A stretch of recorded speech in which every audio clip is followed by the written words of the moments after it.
The sky has always belonged to those who dared to push the limits, to fly faster, higher, and further than anyone before.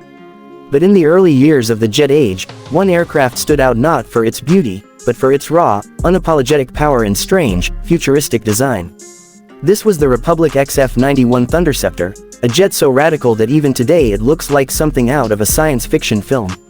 It was America's first rocket-boosted fighter, born during a time when speed meant survival, and innovation was the only path to supremacy.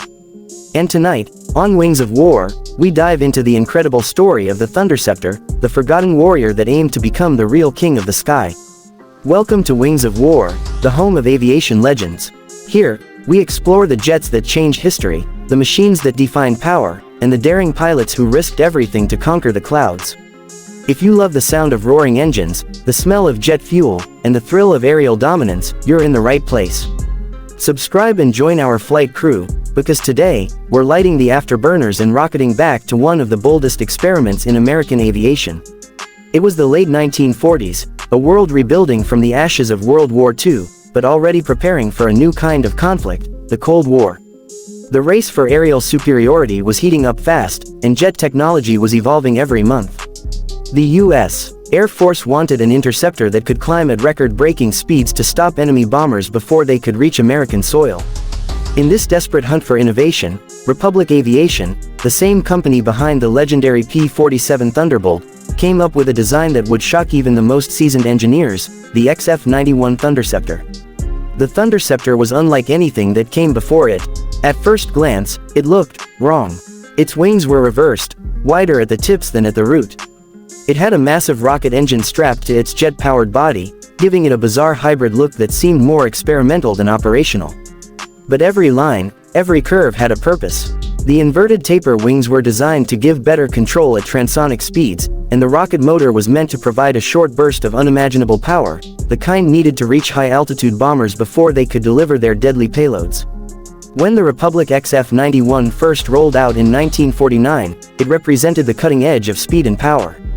It was fitted with a General Electric J47 turbojet engine, one of the most advanced of its time, and supplemented by 4 rocket chambers that could ignite for short but intense bursts of acceleration. When those rockets fired, the Thunderceptor didn't just climb, it leapt into the stratosphere. Pilots described the feeling as being strapped to a missile rather than an airplane. But the XF-95 wasn't just about raw power. It was also a laboratory of ideas, a flying testbed for technologies that would influence generations of aircraft. It was the first American fighter with an afterburner capable of variable thrust control. It had an all-moving vertical tail, an adjustable wing sweep system, and an automatic rocket fuel feed system. Everything about it screamed, ahead of its time. The cockpit instrumentation was minimal but efficient, with analog dials clustered around the pilot's seat and a narrow canopy designed for high-speed aerodynamics. The first flight of the XF-95 took place on May 9, 1949, and it was nothing short of extraordinary. The jet roared down the runway at Edwards Air Force Base, lifting into the desert sky like a thunderbolt. Test pilot Carl Bellinger described the experience as a controlled explosion. The Thunderceptor reached speeds approaching Mach 1, incredible for its time, and demonstrated an unprecedented rate of climb. Observers on the ground were stunned. This strange-looking machine was rewriting the rules of aerial performance. However, with great innovation came great problems. The Thunderceptor's rocket system, though powerful, had a short burn time, barely 2.5 minutes, which meant it could only be used for quick intercepts. The complex hybrid fuel system made maintenance a nightmare, and the reverse taper wings, though aerodynamically stable, were difficult to manufacture and added extra weight. The Air Force loved its speed but questioned its practicality. The Korean War had just begun, and the Air Force needed jets that were reliable, not just experimental. Still, the XF-95 continued its test flights, often stunning audiences with its climbing ability. In one memorable test, the Thunderceptor climbed from ground level to 50,000 feet in under 3 minutes, a record-breaking performance for its time. At full throttle, flames burst from its tail like a comet streaking across the sky. For a moment, it seemed like the future of air combat had arrived. But the future had other plans. By the early 1950s, new jet interceptors like the F-86 Sabre and F-100 Super Sabre were entering service, offering supersonic performance without the complexity of rocket-assisted engines. The Thunderceptor, once the symbol of experimental ambition, suddenly looked like an evolutionary dead end. Only 2 prototypes were ever built, and by 1953, the program was quietly shelved. The dream of a rocket-powered interceptor was over. Yet, the XF-91 Thunderceptor's story didn't end in failure, far from it. The data gathered from its test flights directly influenced the development of the next generation of American interceptors. Its afterburner technology evolved into standard equipment for nearly every supersonic jet that followed.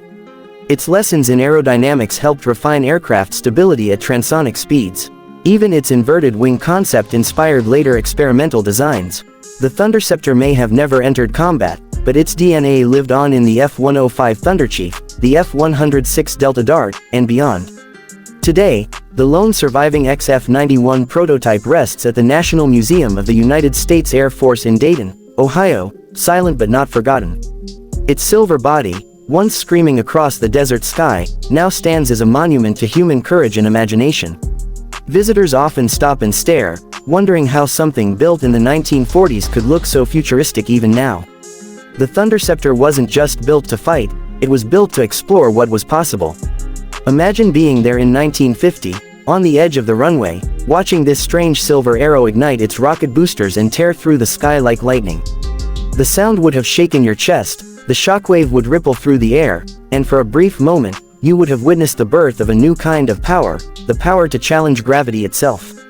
So, was the Republic XF-91 Thunderceptor truly the king of the sky? In terms of combat history, maybe not. But in terms of innovation, courage, and ambition, absolutely. It was a jet that dared to go beyond what was known, to blend fire and flight in ways no one had ever tried before. It was a glimpse into the future, a machine that showed what humanity could achieve when fear was replaced with determination. The story of the Thunderceptor is not about victory in battle, it's about victory in imagination.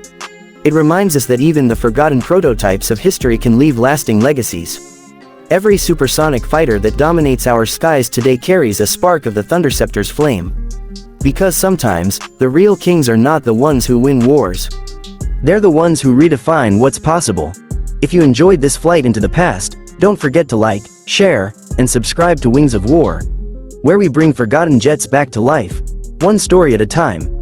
Until next time, keep your eyes on the horizon, and remember, the sky belongs to those who dare to fly beyond fear.